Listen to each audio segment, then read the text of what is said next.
desarrollo económico que afecte o beneficie en este caso directamente a los ciudadanos. Un cambio en la forma tradicional de hacer gobierno.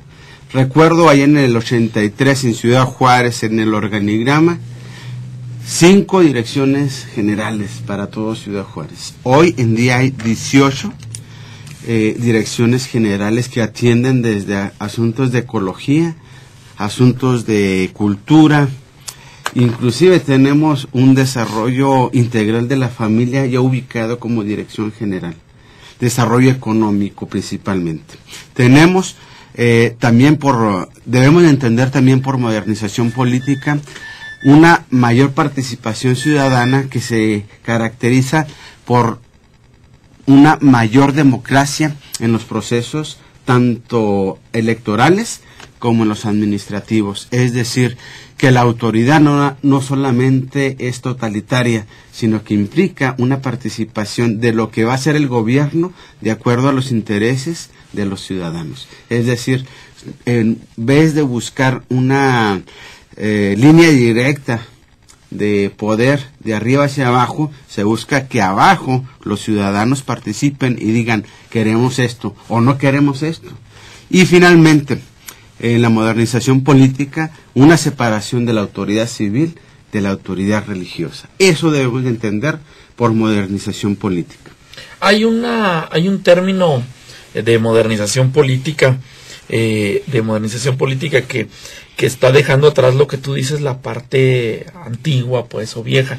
Pero incluso en esas definiciones de lo autoritario, hay unos que dicen que los sistemas totalitarios se basaban en valores religiosos o suprahumanos, etcétera, y los sistemas autoritarios simplemente en el líder o en la fuerza bruta o sea, no es lo mismo un régimen por ejemplo, el que tuvo Adolfo Hitler en Alemania, donde hablaba de los valores superiores de la raza, a un régimen autoritario como el de Idi Amin en Uganda.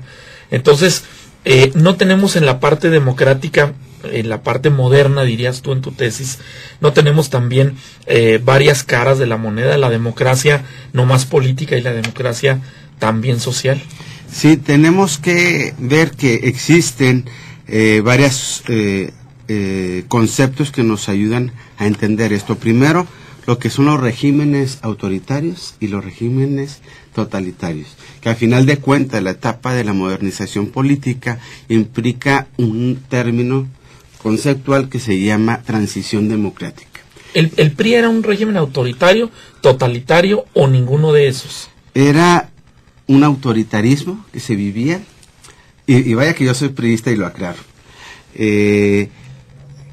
un régimen a la mexicana, porque la transición a la democracia también fue a la mexicana.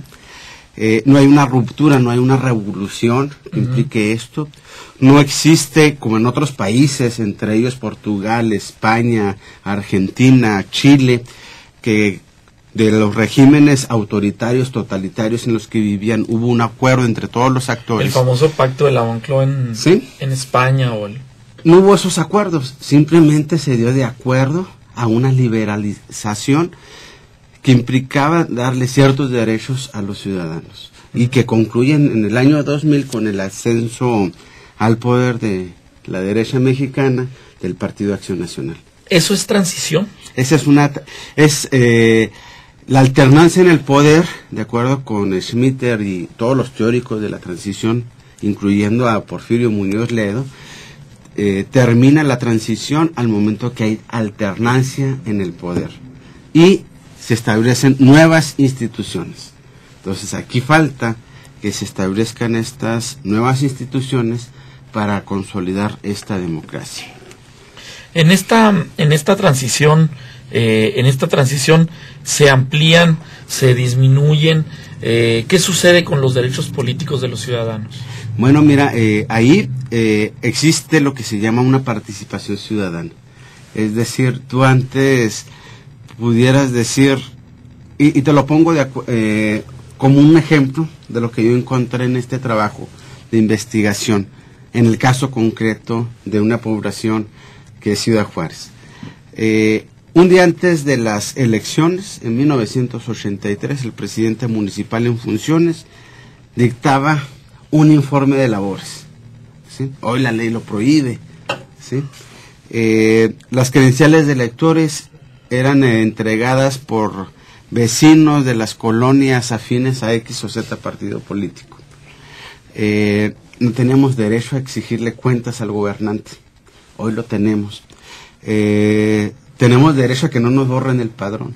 Tenemos derecho a que se respete nuestro voto que está. Y a revisar el listado nominal, antes no se podía. Y todas ahora esas, puedes revisar estar ahí para que luego no digas que es ratón loco, ¿no? Y todas esas características pues llevan a otro término, que es el que yo defiendo en la tesis, que es la consolidación democrática como un nuevo proceso jurídico, político, que tenemos en el país. La transición no necesariamente lleva a la consolidación. Son procesos diferentes. O sea, ahorita ya no podemos hablar en México de la transición, sino simplemente como un hecho que estemos viviendo en este momento, sino como algo histórico que llegó a pasar en el país y que estamos en un nuevo proceso que es de consolidación democrática.